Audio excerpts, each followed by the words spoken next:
Good evening, YouTube viewers and subscribers. What I've got on my bench here tonight is an OS FS-91 Surpass engine that was sent to me by a fellow modeler for repair. So, I know very little about this engine, and what I know to you I'm going to read from the enclosed letter that came with it. Has little to no compression, run a year to a year and a half ago, no after run oils used. That's the extent of what I know about this engine. So I'm going to just take an initial look over. Here's the exhaust. Looks like it's kind of got some kind of a staining on here, which I hope my cleaner will clean off. This nut turns freely. It doesn't look like there's a whole lot of runtime on it because I'm not seeing a whole lot of exhaust carbon residue like you normally see on a 4-stroke engine. So let's just take a quick look at this. Now I noticed this as soon as I pulled it out of the box. Let me zoom in here a bit. This throttle arm was bent. So I'm going to have to bend that back to shape. That's how it came out of the box. Overall, fasteners look like they're in good shape. These Phillips head screws here are P1, or they're a Japanese JIS screw. They don't look like they've ever been stripped out or anything, so those look like they're in really good shape. Let's see where the needle valve is set. Feels like the needle valve is completely closed, so okay, that's cool. The carb throttle barrel moves freely. All fasteners look good on this. So, little to no compression, it says. Let's see. Yes, there is little to no compression at all. And I can tell right away one reason why there is no compression, because I'm looking inside this exhaust port. I don't know if you're going to be able to see it here or not, but I don't see that exhaust valve moving at all. So either it's stuck down or the tappets cam followers are stuck. So let's get right to taking this engine apart.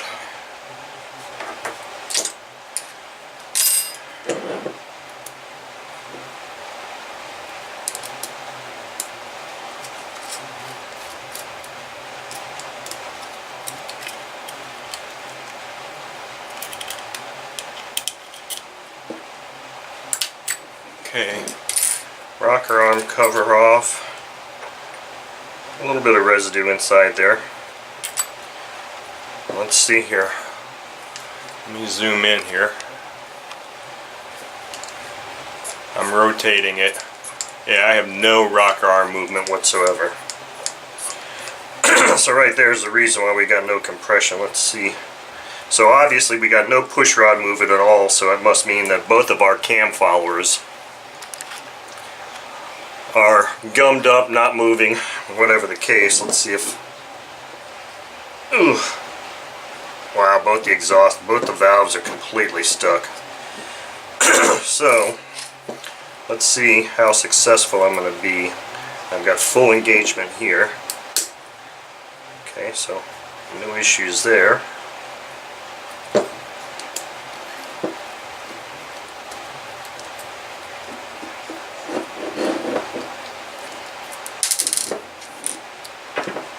These rocker arms really look brand new. I mean, this thing looks like it's really got very little runtime on it.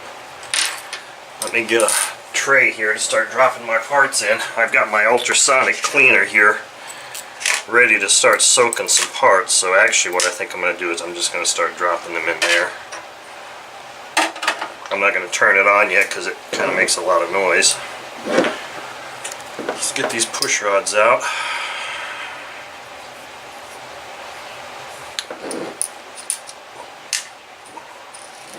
Okay, push rod, intake push rod looks good, not bent.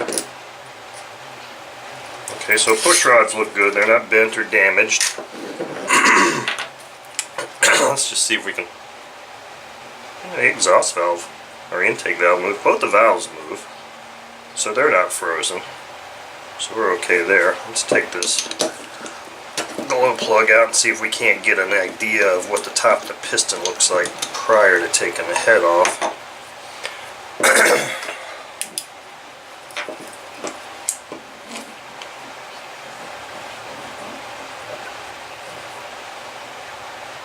Okay, I don't think I'm going to be able to show you. Yeah, you might be able to see it there.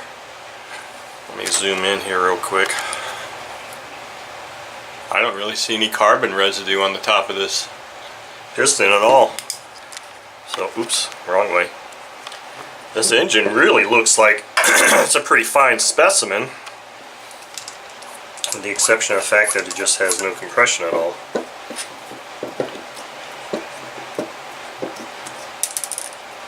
So, let's just continue here. Let's take these off first. This is where it gets kind of dicey, because I'm pretty sure that OS gaskets suck and is probably not going to survive being taken apart. But let's see, I got my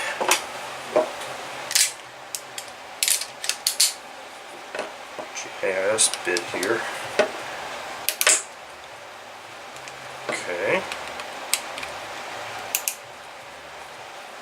I am under the impression that this engine has never been disassembled before.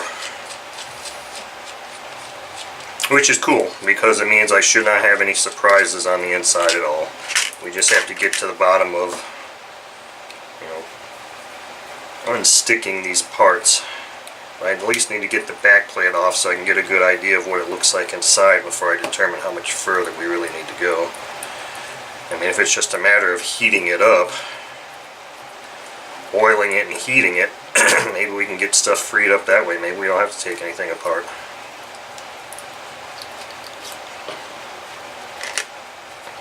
Which means I think I want to put these back in.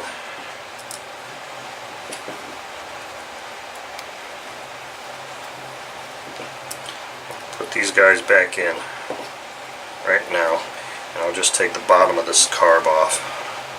That way I can get the back plate off. Because actually, if I can just oil this thing up, I can pop this cam cover off, throw some oil in there, inject some oil in here, and then heat the thing up, maybe I won't have to do a complete teardown. And the thing really doesn't look like it's in that bad a shape. It just was never oiled after use, so that could be a bad thing for the back of the bearings, though it could show that they're rusting. But that's why we're going to just open this back cover up here. Hopefully it will come off without giving me any grief.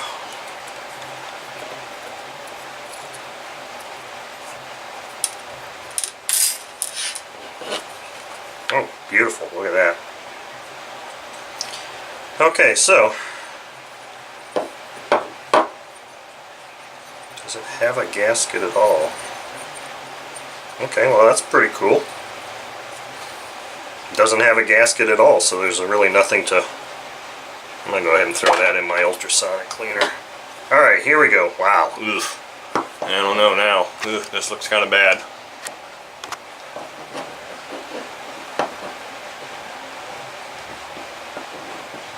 Yeah. That rear bearing looks pretty bad. I mean, I'm sure that's really just fuel residue built up.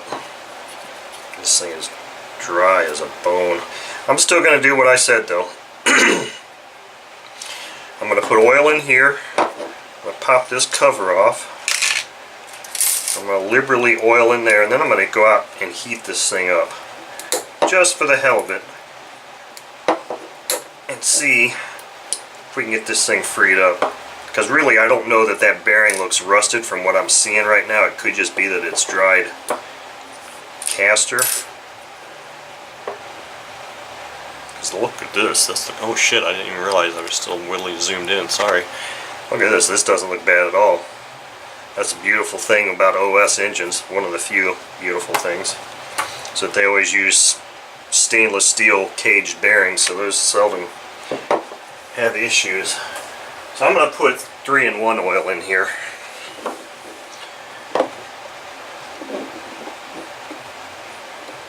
Liberally put some 3-in-1 oil in there, and then I'm going to put this right back on.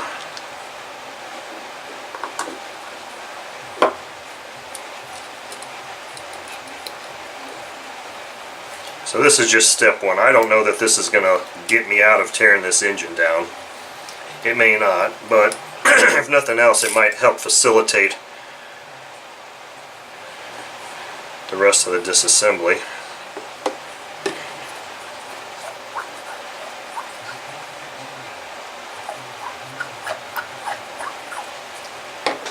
And I've got a piece of tubing here.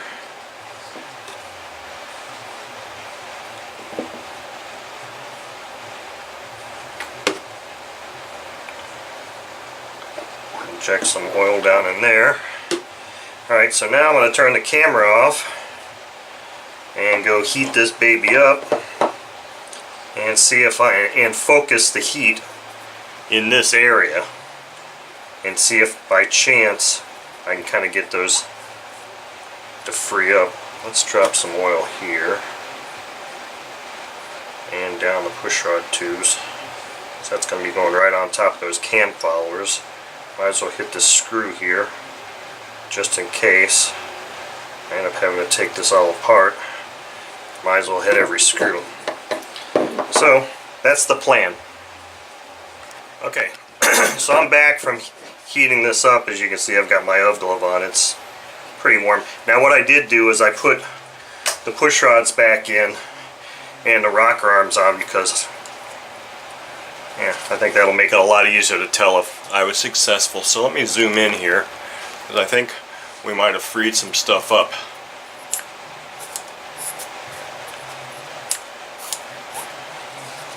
So I have movement now on both of these.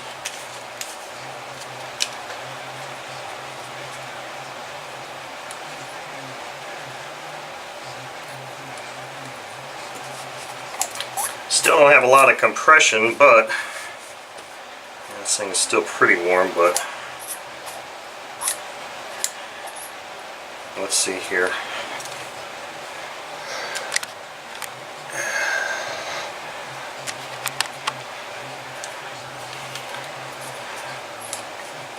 Intake down, then we should be on top there. Oh, well, obviously I don't have any compression, dummy. It might help if I put the glow plug back in. Let's try this again with the glow plug installed. Well, I'm glad I don't have compression with the glow plug out. Let's see what we got here. Okay, that sounds better. Yeah. Alright, so we actually have compression now. Now whether the bearings feel fine or not, I don't know.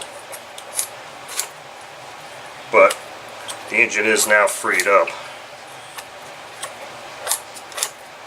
from just simply putting oil in there and heating it up. Putting oil in every place possible and heating it up. So what I think I might do is tighten this down a little bit. Take this out, maybe hit it with my electric starter. What I think I want to do is I want to pop this glow plug out again and drop some oil down in there. The only other thing that could be happening here, which such a low runtime engine, I hope that's not the case, is that maybe the ring is fully compressed in the piston ring groove, and that could also result in some loss of compression. But now that I've got it running or turning over, I think putting the electric starter on it will be alright.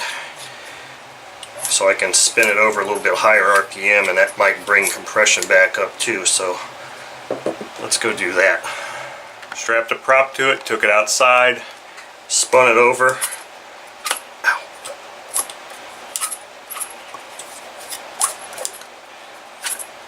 Has good compression now. I don't know that the valves are set properly, but it does have good compression. It's just a matter of, are the bearings any good or not? I'm not really sure. There's two ways to determine that. One is to completely disassemble the engine. The other is run it and see how it sounds. That is obviously much more subjective. Let's just check and see. It should be top dead center. Valve lash feels about right.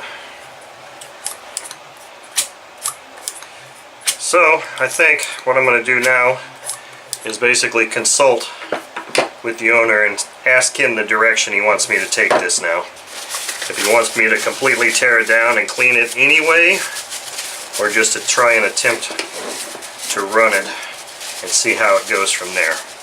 So that'll be the end of this segment of this FS-91 customer engine.